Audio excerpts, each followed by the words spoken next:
switch into the game itself, and how's it looking then? Well, we won't really know all that much. So far for us it looks kinda okay. Can't really say anything else, but we'll be seeing in just a minute or two if the players are complaining about anything or not. In the meantime though, let's just start commentating and watching what is happening. And the first we have a look at is RcL White Court, who is playing Mayans, and Alyosha from RcL is Hans, Blitzkrieg Mongols, and against them we have J Squared as Hans, El Quark as Mongols, and Philip Ages as Mayans. So we have a proper mirror, which is exactly what we like to see in matchups like these. Because obviously that's then going to be decided by better skill of either of the clans. And we already see that Red has just found where the scout from the blue player is. And with getting some extra shots in, or rather extra hits in, he's actually going to be in a good position. Oh, well, not really any longer, but still, I'm thinking that Red should be still winning. Yeah, he definitely is. And that's a pretty good steal, even though it is not a steal of a boar. It's still quite valuable because it's a steal of at least one sheep, and that is definitely a sheep that should have gone to the blue player. And well, it seems like that looking all around, the situation is pretty much okay lag-wise, and the players are not really complaining or anything, so that's pretty much okay. And looking around, the red player who is trying to find something to steal, the boar is at the bottom unfortunately for him, as he's arriving at pretty much the wrong side. Second boar at the top, which he might discover, and let's see if he's going to try and steal it. I'll have a quick look at the bottom, because there's also green entering the yellow's base, so hoping that he can steal something as well. Fortunately not going to be as easy, but looking at the top, is red going to try and steal the boar? Doesn't seem so. Well, to be pretty hard obviously for him, because he would have to go through the town center of the blue player, which of course wouldn't be all that easy. And well, in the meantime he has at least placed the palisade wall so that he has some better idea what his opponent is doing right next to his TC when he's switching into farms, what kind of hunt is he having and such. So that's looking like another stolen sheep. That's double stolen sheep. That's definitely a pretty good bonus for White Court. And well, that should be helping in quite a lot. So yep, pretty good job with the early scouting, and nicely played by the red to give him some extra advantage above normal. Blue going for the boar at the bottom, as he has already scouted it, obviously. Oh, hello red. Do you see this? Oh, just missed it. Literally just missed it. Now, right now he's going to be seeing it, but it's well too late because it's next to the town center. So there's not going to be any stealing, and is maybe Blue gonna get lucky? He might, because there's a TC at the bottom, or rather boar at the bottom, that has been discovered by red. But looking how Blue is going to be entering exactly that point and stealing some sheep for himself if red isn't careful. Which it seems that he will. Well, this is just about centimeters. Oh, just missed them. No, he didn't. He saw them. He saw them in the fog of war. So that was nicely played. And let's see if the boar is going to be attempted to be stolen. Apparently not, but there's some extra play by the blue player actually trying to kill the villager. Well, he won't succeed, but he is trying to use all the opportunity that he can to gain some extra advantage because of the sheep that have been stolen. And well, you can also see that White Court has to be careful about the sheep so that they are not stolen exactly by the blue scout cavalry. Looking overall around the map, there's not really anything all that substantial happening anywhere else, just yellow just discovering where the green player is about now. And since he is right now having a second boar, I think already. Or is it the first one? It's actually looking like the first one, so where is the second one? Somewhere at the bottom? Or maybe it's already butchered, I'm not exactly sure. But I don't really see it anywhere, and I would have probably seen at least some kind of skeletons from here, so that's not seen yet. And that's 1, 2 for the yellow. And in case you actually saw some extra boar, it might have been stolen boar from the yellow player, but you don't see anything in here, just walling for himself. So it seems like that, yeah, maybe he has just killed the first or rather second boar on top of the first one, so not any kind of problem. And you can also see that yellow is already working on quite nicely walling himself in, as he is quite well aware that his opponent is very nearby, or rather quite nearby, and I think he has just discovered that the Drush is going to be coming from the Mayans, it seems. Let's switch into Philip AJS and his point of view. And yep, Drush is going to be definitely coming. And as you can see, Yellow is not prepared for that, and he is just trying to be defending by walling, and that's going to be pretty much it for him. Otherwise, not any kind of a Drush from Teal either. We don't see anything like that. But from Red, we should be seeing a Drush from him. So that's both Mayans going for the same strategy pretty much, it seems. Steel is basically trying to discover what is right next to his teammate in case he needs some extra help in the early defense. Alyosha the first to advance into Feudal Age, with Drush being prepared from J squared and not from the pocket, which is exactly what you would be expecting. And yep, you can also see that the green on the left side is just now preparing with a bit of walling. And just in the meantime, I'm going to send the advertisements because we are apparently going to be continuing with the streaming.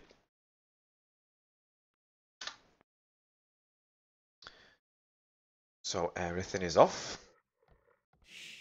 And let's have a look, as on the right side it seems like that the Drushes are going to be meeting quite faster than on the left. So J squared and his ally Philip AJS R2 from BF that are going for a Drush. And Blue is, oh well, not doing well at all. Even though the scout is here, he's kinda half dead. But he did kill at least one of the militias in here, and since Purple is just now joining with full health scout, well, this seems like that this should be turning actually into a victory for J squared, even though it didn't really look all that great. So that's Eagle Warrior dead. And with proper micro, this scout together with this one should be getting rid of at least one of the militias in here, so the Drush is not going to be all that successful on the top side, but at the bottom, that's a pretty long walk actually for the green player who had to walk all around all those walls. Quite nicely played by the yellow player, which means that the Drush is basically delayed at a time when yellow is already into the next age and is going to be prepared with what? With stables, so a bit more scout cover is going to be ready for him. And even though this, the Eagle Warrior is almost full health, the walling is really quite nicely going for Alyosha, who is so far winning on score. Not really by much, but he is against the green player. And, well, let's see if he's going to be able to defend a bit of idols. But not really probably for much longer, and he's already quite nicely preparing with the palisades to protect the berries. So that's very nicely played, and there's going to be very limited options for Philip AJS to do any kind of damage to the economy of his opponent.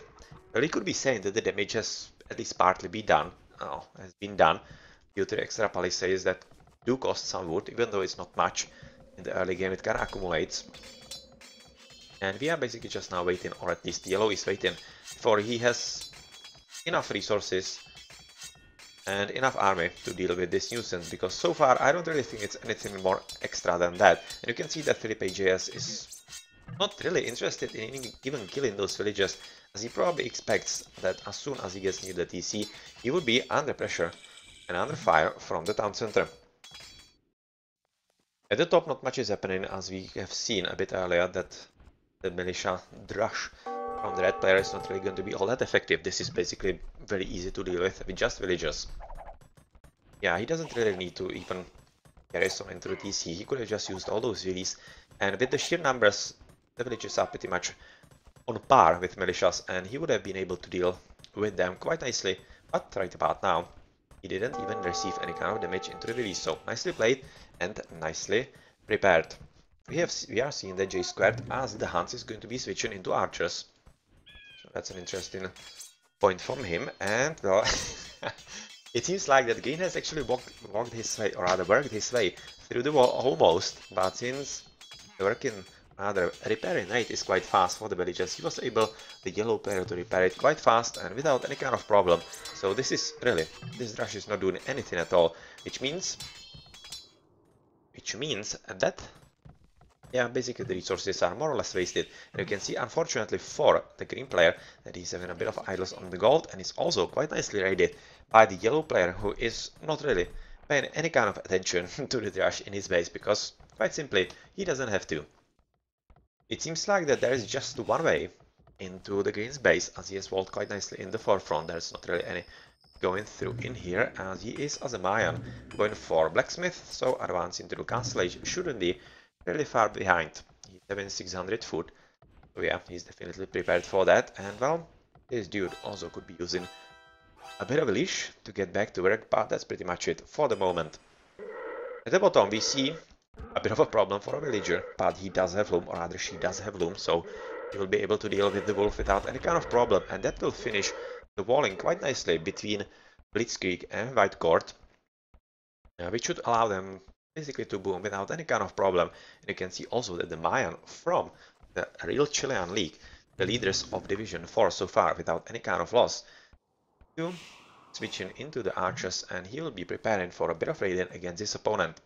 Cancellage for L Quark and advances for White Court, Blitzkrieg and J Squared, with White Court also going for fletching, so he's definitely aiming to go for a bit more archers, and since he's Mayans, that's kind of understandable, and he will be probably going for, well, I was going to say probably for plumed archers, but it's not really ensured because, of course, Mayans can go for a strategy with just Arbalests and Eagle Warriors in the Imperial Age, but, well, let's see if that's going to be the choice for either of the teams in here, because they are having the same civilizations and quite probably similar strategies as well. Second and third town center for the Mongol, the Pocket El Quark, so he's going to be having pretty nice boom with securing the gold and of course the tree line and some farms in here as well. But otherwise he's going to be wide open as this map is not conducive to any kind of walling, so he needs to be careful and quite probably he'll be hoping that he can apply a bit more pressure on his opponents than the opponents on him, as you can see that he's already switching into a bit of raiding with knights. In Green's base, there's pretty much not going on absolutely anything, as he has just finished the wall, so he's basically turtled completely without any kind of problem, and he's already preparing with the archers as well. So it seems like that the two Mayans from both sides are playing basically literally the same strategy, and well, hello, we are at 19 minutes and the Drush is finally through the walls and into the villagers. That's a bit of a success from him, but yeah, not really long left, as those dudes are going to be just killed very easily by the mob itself and the extra fire from the town center, the yellow player. So, yep, wasted resources altogether, but they did at least delay a bit of villages in here from gathering, so at least a few seconds. And well, oh, that's sucky. He did all this nice job with finishing the wall here, the player, and he kind of forgot that he's actually going to be cutting through the forest. So right about now, he is not really in a good position at all, which is pretty terrible for him because he apparently doesn't know, and I'm slightly curious how he cannot know. And why is he actually not plugging the hole yet? So far, right now he could be, because they are holding hammers. Ah, yeah, finally he is. And he's pretty much ready right about now for defending against the opponent. Well, he also needs to get rid of all those holes on the left. I'm going to switch into Blitzkrieg, because I definitely hope that he does know about the holes in here. Yeah, he does, but he somehow hasn't finished with the walling yet. And since he's already under pressure, sending just one villager, well, that's kind of risky, and it seems like that he's going to be paying for it. At least this villager definitely will. And, well, it's going to be up to Blitzkrieg to prepare a bit more camels, and in conjunction with Alyosha's scouts, he should be getting rid of the knights in here, but he really needs to finish with the walls as soon as possible if he doesn't want to be heavily raided by his opponent. At the top of the site, or rather at the top of the map, you already see that White Court is having a bit of fun with J Squared, with those crossbowmen owning the pretty big hill in the middle. That's 1, 2, 3 elevations. That's pretty good for him. And also a bit of Wolfie on the left. But the cavalry archers, once they get on top of the hill, and since Red is fighting right inside the Blue's base, and there is a bit of help, at least with the one knight from El Quark, this should be or rather, quite assuredly mean that the Radiant is over for White Court, and we might be seeing actually a switch in here from the Radiant by Red onto Red, as those cavalry archers from the Hunts player is of course, or rather are of course going to be quite powerful and quite versatile, but they will have to find some way inside the opponent's base. It's not going to be easy, there is nothing in here. At the top, also nothing. And it seems like... I definitely hope there's a tree behind the house. I would be guessing so, because that would be pretty stupid by White Court not to build all the way to the wall in here of the forest. So that's probably not going to be all that easy for Blue, and he might have to rather try to find something else. like some secret way into Yellow's base.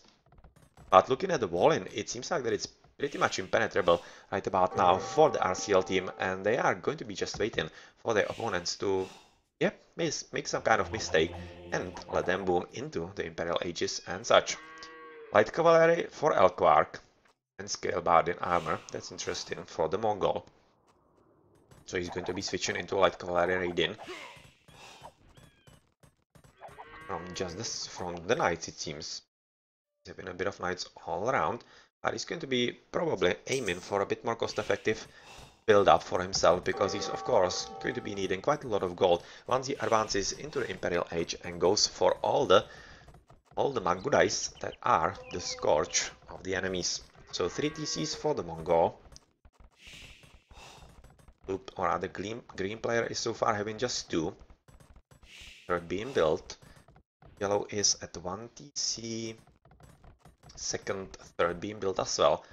Pretty much standard so far what we're seeing. And 1, 2, 3 town centers for the enemy Mongol for Blitzkrieg. And last one to have a look at, rather next to last one, is the Mayan from RcL. He's so far having 3 TCs. Doesn't seem like that he would be greedy and going for 4th. And the last one, blue, is having so far also 3 TCs. Yep, so it seems like that everybody is going for pretty much the same strategy. So it's going to be up to who is the better player and nothing else. Red has arrived at the blue's base yet again with new squad of crossbowmen, but really he needs to be careful as the army from blue is still pretty strong and extra reinforcements from his teammate purple are arriving inside the home base of J Squared, and well, that is a moment where he should be retreating, because he is not receiving any kind of support like that from his ally Blitzkrieg, who is probably just booming at this point. We can see that he is just by 1, having the most villages 70, whereas the opposing Mongol is having 69, so that's pretty similar. It's not really all that much of a difference. And the Mayans white court 66 villages, Philip AJS 59, that's significant difference. But at the same time, Alyosha, as the Huns from RcL, is having 55 villages, and the Hun from the opposing team J Squared is having 64, so it's kinda reversed as from the duo that we have been talking about just a second earlier. That's an interesting battle in here. It seems to be going for blue, but with the hill in here, it might just be turning a bit around, but not really all that much, because the numbers should be really strong enough, and with the ability to maneuver on top of the hill for the blue player, yeah, that should be killed very easily. What we also should be noticing though is that pretty much the same battle in the other guard is happening on the left side. That's really interesting game, to be honest. Same pockets, going for the same strategy, same number of villages, and basically literally same fights on the both sides. But well, in here it seems like that green is having a bit more luck, as he is both on top of at least one elevation hill, but much more importantly, he is having a clear shot on the wood line of the yellow player. And he might be wanting to switch into somewhere else, but unfortunately he doesn't have all that much. Something else, he could be going to the bottom. Yeah, not that easy, because you can see that he has been broken through and they need to somehow finish with the wall in if they want to survive. And maybe just not, because they have just annihilated all the green army, literally all of it, but they need to be careful because they have been breached from the left as well. You can see the hole in here in the palisade wall. And Elquark is trickling in with Knights, and that's a bit more problematic for Alyosha, of course, because Knights are a natural counter to any kind of archers, and even though cavalry archers are pretty nice to maneuver and get away from all those guys, yeah, once we are going to be seeing some Imperial Ages, not going to be all that easy for either of the teams. Blitzkrieg is going to be the first to advance into Imperial. It's also having, well, much better boom than Elquark right about now, if you can see, just now breaking through the 100 in the villages, whereas Elquark is having just 86. Not exactly sure where's the difference, because they are both having 3 TCs. 1, 2, oh, that's the difference, they aren't. Last time we were actually looking, yeah, preparing for the castles already with a pretty humongous amount of villages.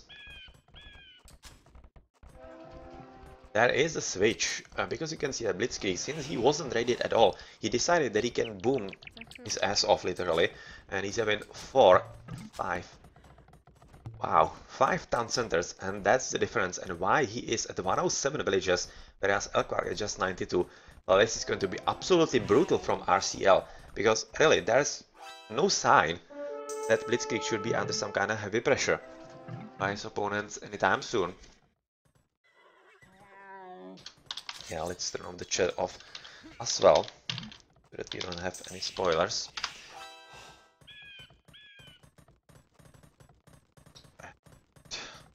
Where we were? Ah, here we are. With Elkwark trying to push through into the Teal's base. I'm kind of thinking that it's going to be way too late, as already the 5 town centers are early known, and since he is going to be in the Imperial Age quite fast, and he already has a castle at pretty much a crucial position, guarding the stone, and also kind of halfway the gold, extra with the TC most definitely, it's really quite tough for BFs to do absolutely anything against this, because already a bit of army of camels is prepared from before, and you can see that this is going to be pretty much it for this raid-in by Elkwark. Imperial Age from also White Court, Philippe EJS and J Squared. And a lot of raid-in at the back, and unfortunately for Philippe EJS, he has just been denied a very key town center, because so far he's turtled inside his base, and you can see that he will be rather soon in the Imperial Age running out of the gold. And that's of course going to be a problem, so he needs to establish somewhere else. And he was trying to establish next to a gold mine that he will be needing to cover. And if RcL can protect that gold from himself, rather from the green player, well, that could definitely go a long way in securing the victory in this game. So a bit of an exodus of villies going forward. Yeah, are they actually attempting some kind of castle drop? Or rather will be attempting a castle drop? They don't have the stone. So that's going to be a market. And I'm fully expecting that there's another castle should be coming somewhere around here. He'll be probably trying to secure the stone. But in the meantime, let's have a look in the middle, where another squad of Elkwark's knights are coming in. So first Imperial Ages are clicking in. The only one who isn't is Elkwark. It's slightly unfortunate because he's in the pocket and having the strongest economy just now clicking in, and he will be having to fight against a much better Mongol just about now, and that's of course not going to be easy. And since he has spent a serious lot of resources into the knights, which RcL Blitzkrieg didn't have to do, as he built just a few camels himself, well, that might also be a quite significant difference, because obviously the resources are going to be missed into the upgrades, and doing the upgrades into Mangudais and Mangudais themselves. Yep, you can see that Alyosha just doing what he can to get rid of all those pesky guys, with reinforcements from Blitzkrieg already trickling into the base of the yellow player and trying to help as much as they can. This town center is probably going to be disrupted. And that's going to be pretty much it, and let's have a look at the top, where Elkwark is right about now being raided quite heavily as well by the cavalry archers that we have seen just a moment earlier, stopping the TC for green, which could be finishing just about now if he sent a few release in. But we can also see that the Mayan Philippe JS is switching into Eagle Warriors. Yeah, a lot of barracks at the left, as you can see, and well, he will be attempting to help his teammate Purple as much as he can. But it might be slightly too late because, well, a bit of idleness in here. It might cost the purple player quite a lot on the economy, and since he is at 116, as opposed to Blitzkrieg, who is the Mongol from the other team, at 142. Yeah, well, tough luck in that. But we also mustn't forget that Alyosha is just at 65. That's kind of curious to me. Just 65 release. Whereas his opponents are all 100 plus, so at this point, if Blitzkrieg cannot somehow close the game just by himself, I'm slightly afraid for RcLs that BFs might be able to steamroll them quite easily just because of the stronger economy. It's like that the post is just about now ending. So let's have a look at the top, where we are seeing that blue is just kind of fully defensive so far, going for Cavaliers, so that's going to be Paladin very soon from the Han as well. Looking at J squared, doesn't have the resources, so not really as fast as I was saying. And well, Red is just dropping us literally as many castles as he can, eliminating a bit of army from blue. And well, will be attempting to really make life very difficult for harm player as much as he can, but interesting fight incoming. Blunt archers against paladins, and I guess it's gonna go. So it seems like that we are having a drop, unfortunately. So the game should be ending quite soon after the spec delay is actually over, which was like 2 minutes and a half, I think. Let's finish with what we are going to be seeing. And well, this is Blitzkrieg using his pretty big advantage at this point and going for a very aggressive build-up. I was hoping that maybe he could be building a castle, but he probably doesn't have the resources. He actually does, so that's kind of surprising that he doesn't build a castle yet. But he probably wanted to build up a bit of extra army first, but he might be just late to the party. As the castle from the Imperial Age just now hitting Elquar. Well, yeah, you can kind of guess what Mangurais are going to do with the Siege Workshop units. I'm really just waiting for the castle to be dropped by the teal pair about here. And yellow is having a lot of TCs right about now, 3, 4 TCs for himself, so he's going to be trying to boom a bit more into the game, and he is at 69, but still having a lot to catch up, as the worst from BF is at 123. Well, quite a lot of difference, isn't it? Definitely game isn't over at all. So right now we have the stream ended with the TC finished at the back at crucial position for Felipe J on the gold. So let's have a look at the achievements real quick, and then we'll be having a look, or rather waiting for the restore of game number 1 between those two clans. Blitzkrieg so far playing the best because of his pretty strong boom, and by far having the most resources of them all.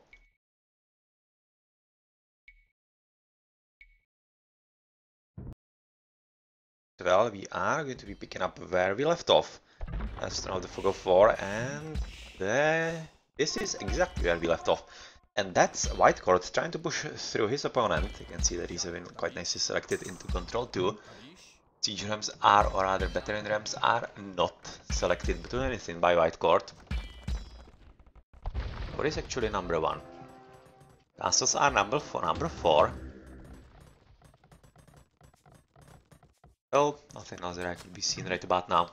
But it's at least 2 and 4 for him, and yeah. Yeah, that didn't work out, did it?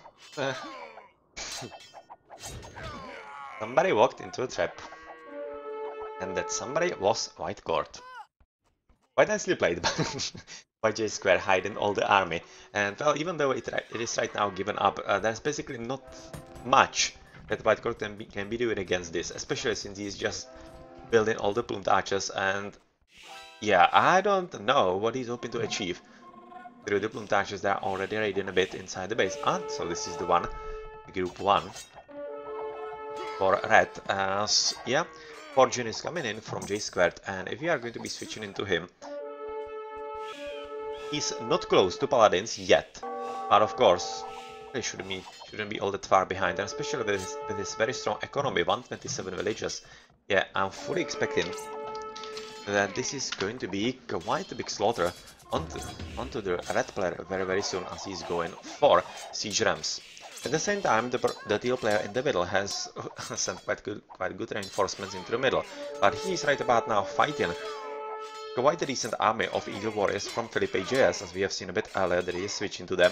And really, Teal has to be careful about this, and even though he is trying to find some kind of good spot for him, basically disallow some kind of big site to attack for the Eagle Warriors, he is having quite big losses at about now, and since the Mangurais are quite expensive, as especially compared to the Eagle Warriors, this is not a good trade for Blitzkrieg at all, and well, quite effective for Felipe JS. And once the purple player is going to be ready with the Mangurais himself, this should probably result in pretty much the end of all those siege workshops and a push in the other direction.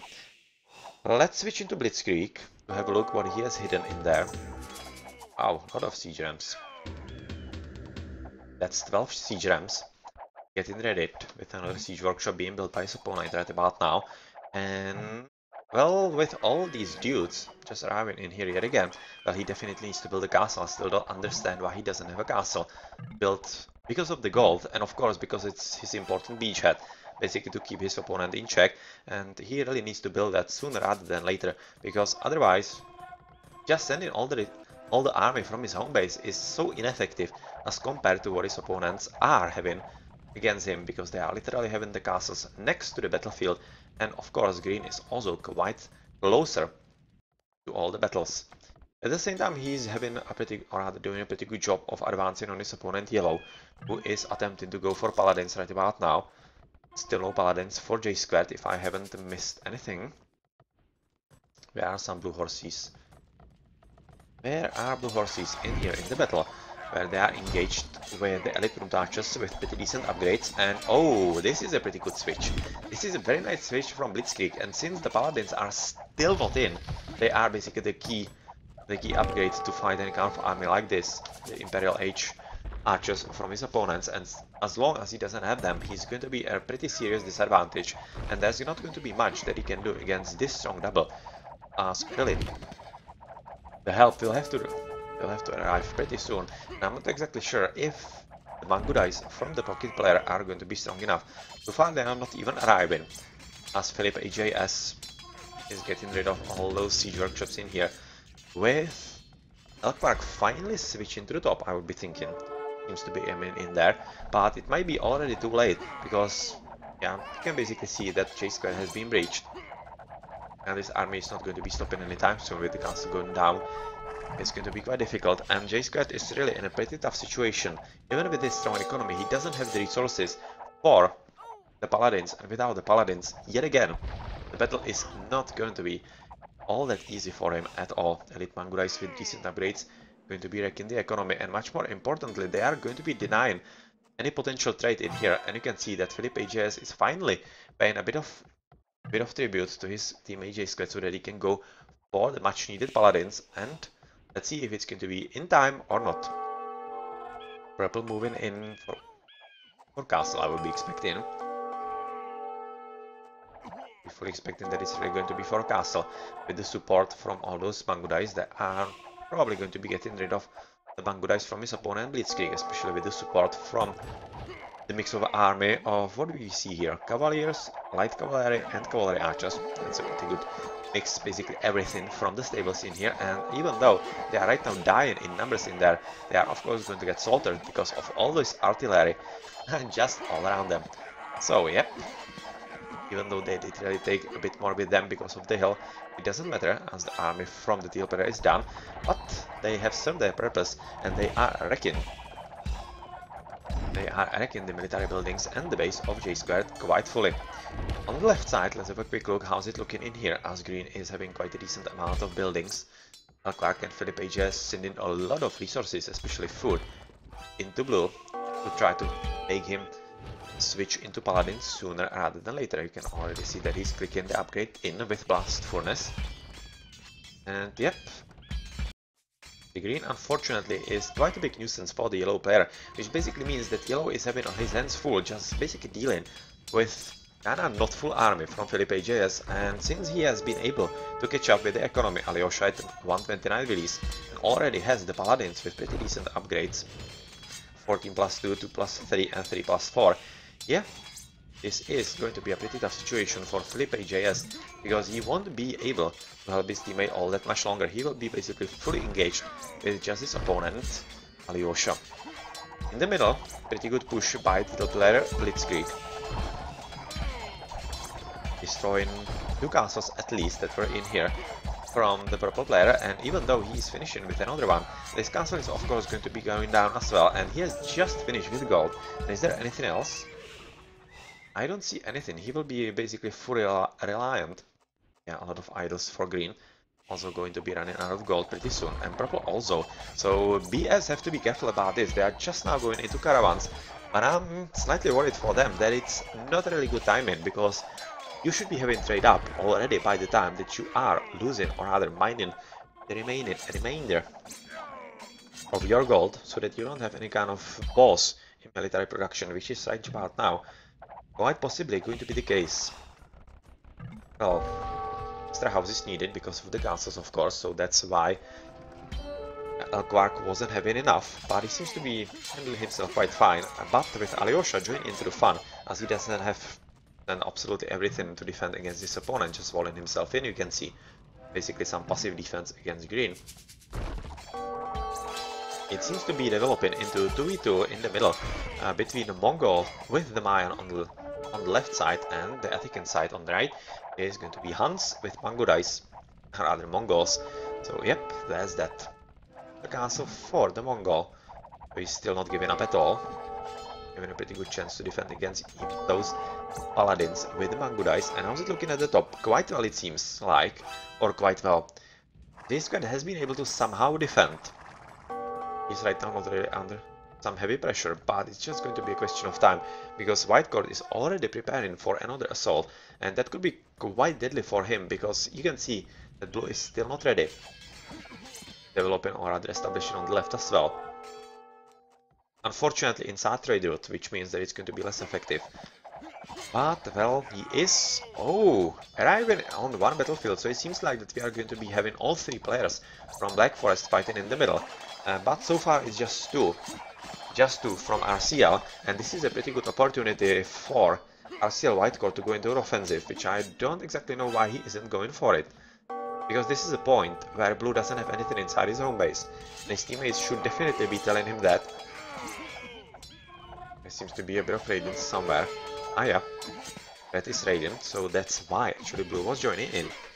And well, he is attempting to do something, but really with the army that he's having on the right side, he could be doing a lot more damage into the economy of the blue player. And looking at the minimap, that's exactly what's happening right about now. Those dudes are going to be slaughtered in just a matter of moments. Yep, last of the plumed archers dying just about now. And well, let's switch to the right side, where he is moving in with another squad of plumed archers trying to light the building on fire, which is of course not going to work out, so he needs to find something to kill, like for example the villagers. Little farms all around, with castle being built by Elquark, basically kinda half defensive to protect the trade route on one hand, and on the second hand so that he is actually closer to the blue's base to defend. But that's pretty much it, and well, on the left, not anything happening. Just basically we could be seeing a bit more switch into here from Alyosha into the offensive, and we see the GG's. And yep, that's because the push in the middle from Alyosha together with Blitzkrieg is just too strong, and Philip AJS is unable to help his teammate Elquark enough, and conjunction they cannot really deal with this pretty strong push. Quite interesting game, to be honest, and pretty good chances for BS because they were having better boom, but in the end it wasn't enough, and the strong Mongol from Blitzkrieg was, I think, everything, or rather all that it took for RcL to be able to basically wait for Alyosha to boom himself up, because he was having like half number of release from his opponent at one moment, and well, once he went into Paladins even faster than J squared, that was pretty much it. The Paladins were quite strongly missed by J squared and BS all around. Let's have a look at the achievements.